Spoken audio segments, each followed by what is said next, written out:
मीरा के प्रभु गिरिधर नागर, बार बार बलि जाऊं।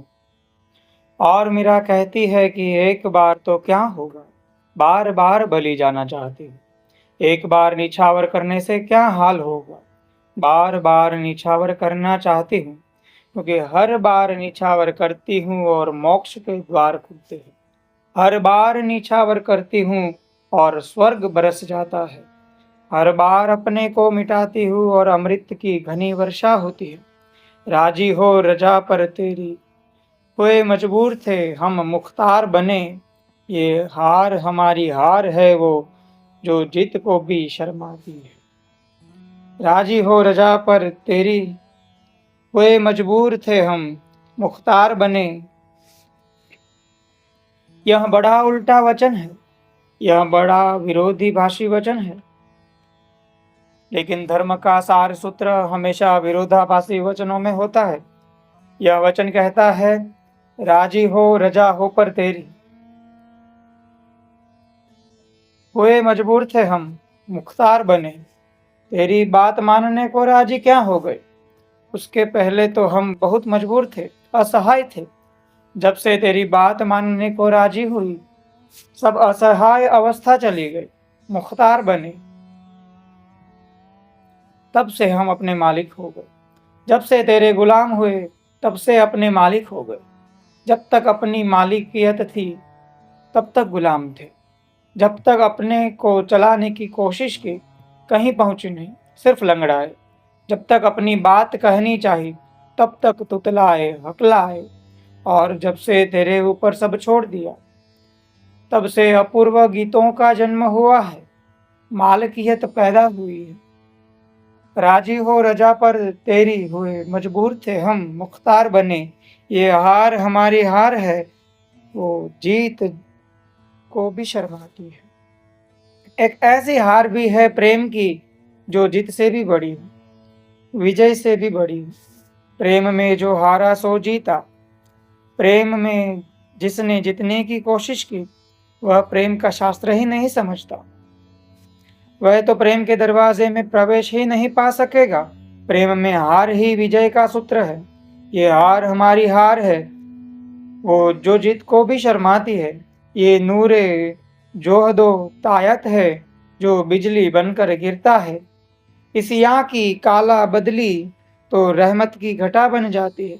अगर तुमने सोचा कि मैंने तप किया, तपश्चर्या की, व्रत उपवास नियम इत्यादि इत्यादि, तो यह तुम्हारा अहंकार ही बन जाएगा। और यह अहंकार तुम पर बिजली की तरह गिरेगा और तुम्हें नष्ट कर देगा।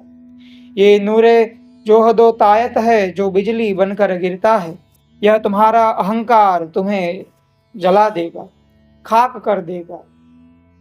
यह तुम्हारा तप, यह तुम्हारा व्रत, यह तुम्हारी साधना और सिद्धियां काम नहीं आएगी। इस यहाँ की काली बदली तो रहमत की घटा बन जाती है। भक्त तो कहता है, मैं पापी हूँ, कहाँ पुण्य, कैसा तप, कैसा व्रत, मेरी सामर्थ्य क्या। यहाँ बिठावे तित ही बैठू, बेचे तो बिक जाओ। मैं तो तेरा गुलाम, तेरी छाया, तेरा दास। अगर यह भाव हो तो इसिया की काली बदली तो रहमत की घटा बन जाती है। तो पाप की काली बदली भी करुणा को बरसाने लगती है, रहमत की घटा बन जाती है। अहंकार मत निर्मित करना। और अहंकार कैसे निर्मित होता है? मैं अपनी चला कर रहूंगा, अपनी करके रहूंगा।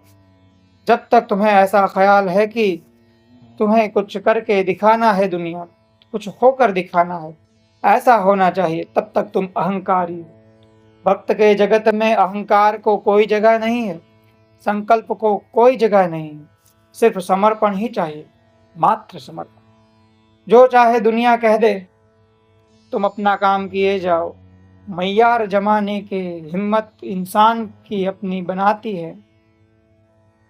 बख्शी है मुसलसल एक तड़प, तो इतना ऐसा करो हम पर भी नजर वो हो जाए, जो दोनों जहां गरमाती है।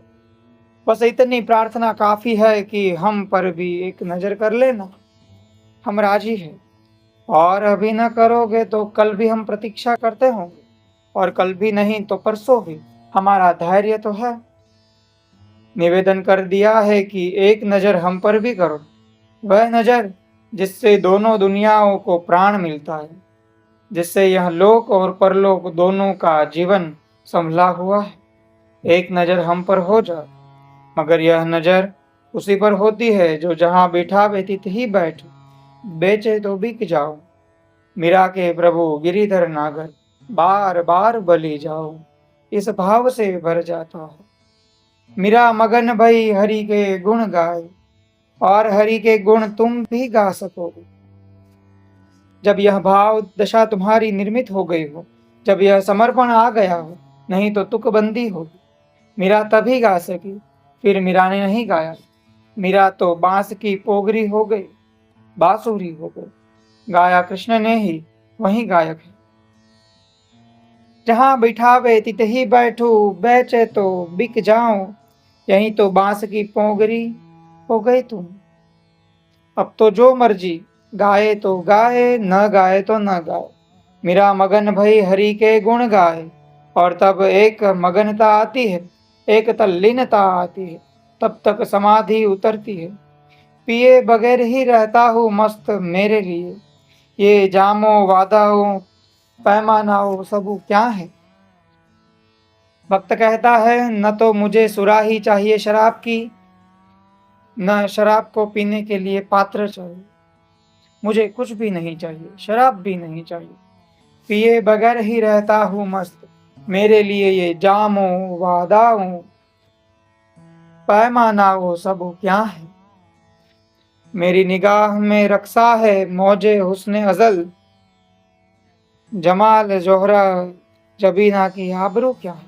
मुझे अप्सराएं नहीं चाहिए, सुंदरियां भी नहीं चाहिए, क्योंकि मेरी आंखों में तो, मेरी निगाह में रक्सा है मौजे हुस्ने अजल। वह जो अनंत का सौंदर्य है, वह मेरी आंखों में नाच रहा है। गोपाल नाच रहा है मेरी आंखों। अब मुझे कोई अप्सरा और कोई सुंदरी नहीं चाहिए। मेरी निगाह में रक्सा है मौजे हुस्ने अजल, जमाल जोहरा जबीना की आबरू क्या है। मेरे ख्याल से तकलीफ है कि बहारों की, मैं जानता हूँ अफसू रंगो बू क्या है। और अब फूलों में क्या खुशबू है, और अब बहारों में क्या रखा है। अब तो बहारों का बनाने वाला मेरे भीतर बसा है। मेरे ख्याल से तख्लीक है बहारों की, मैं जानता हूँ ये अफसू रंगो बू क्या है। मेरे सकुत के पर्दों से राग उठते हैं, तिलस्म हुस्ने बयां सहरे गुफ्तगू क्या है। मेरे सकुत के पर्दों से राग उठते हैं। जब तुम्हारा अहंकार गया तो सकुत, तो शांति आई। सब उपद्रव अहंकार का है, यह सब तू मैं तो तुम्हारे भीतर मची अहंकार की है। यह जो युद्ध तुम्हारे भीतर चल रहा है सतत, अहंकार का है। मेरे सकुत के पर्दों से राग उठते हैं, तिलिस्म हुस्ने बयां सहरे गुफ्तगू क्या है। वह जो सुबह हवा दौड़ती है वृक्षों से, सुगंधों से भरी हुई, और वृक्षों में सरसराती है और गीत गाती है, वह कुछ भी नहीं है। जिस दिन तुम शून्य हो गए और तुम्हारे भीतर से परमात्मा के स्वर दौड़ने लगते हैं, मेरे ही शौक तमाशा का एक करिश्मा है। हजू में जलवाए अनवार चार सू क्या है। बिनाए जिस्त हूँ असले निशात है मुझसे, मेरा ही खेल है तूफाने आरज़ू क्या है। मेरा ही कदमों से मिलाता है और मंजिलों का पता, ये देख झोंके सफ़र शौके जुस्तजू क्या है। मेरा मकाने फना है सुकून पर्दाए गायब, बस एक जहूर खुदी शौर से नमू क्या है। भक्त का लक्ष्य क्या है। भक्त का लक्ष्य है परम शून्य हो जाना, फना हो जाना। मेरा मकाने फना है सकून पर्दाए गायब, मिट जाना। वही असली जादू है, वही तिलिस्मों का तिलिस्म है, वही रहस्यों का रहस्य है। जहाँ तुम मिटे वहाँ परमात्मा हुआ। जब भक्त मिट जाता है तो जो गीत उठते हैं उनकी बड़ी मस्ती अनूठी है।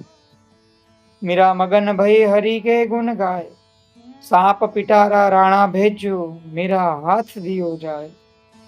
मस्ती ऐसी थी कि शराबी की क्या मस्ती उस मुकाबले। सांप में भी सांप दिखाई नहीं पड़ा। सांप भेज दिया है राणा ने, परिवार दुखी हो रहा है। मीरा की मस्ती कष्ट का कारण बन गई है। धर्मगुरु, पंडित, पुरोहित जा जाकर राणा को शिकायत कर रहे हैं कि अब कुछ करना पड़ेगा। यह तुम्हारी इज्जत आबरू का सवाल है। ये पंडित पुरोहित कबीर के भी खिलाफ थे। ये पंडित पुरोहित रैदास के भी खिलाफ थे। ये पंडित पुरोहित जीसस के भी खिलाफ थे, बुद्ध के खिलाफ थे, लेकिन मीरा के ये बहुत ही ज्यादा खिलाफ थे। उसका कारण है कि कबीर झुलाहे थे। नाराजगी इस बात से थी कि वे शूद्र है। रैदास चमार थे। नाराजगी इससे थी कि वे शूद्र है। बुद्ध ऐसी बातें कह रहे थे कि जो हिंदू संस्कार और परंपरा के विपरीत थी। महावीर नग्न खड़े हो गए थे, जो कि पंडितों को लगता था अशोभन है। मगर मीरा के साथ तो बात और भी गहरी हो गई। गहरी बात इसीलिए हो गई कि मीरा स्त्री भी थी। पुरुषों ने पुरुषों के लिए तो इस तरह बर्दाश्त भी कर लिया, लेकिन स्त्री को बर्दाश्त करना और भी मुश्किल है। पुरुष का अहंकार यह मान ही नहीं सकता कि स्त्री वो और परमात्मा को पाले, पुरुषों के रहते और स्त्री परमात्मा को पाले। जैनों ने अपने शास्त्रों में निषेध ही कर दिया है कि कोई स्त्री पर्याय से मोक्ष नहीं जा सकती। और मजा यह है कि यही स्त्रियां जैन मुनियों के वचन सुनती रहती है, यही उनको पालती है। उन सबको निकाल भगाओ, उनसे कहो कि ये शास्त्र बदलो। यह स्त्रियों का अपमान है।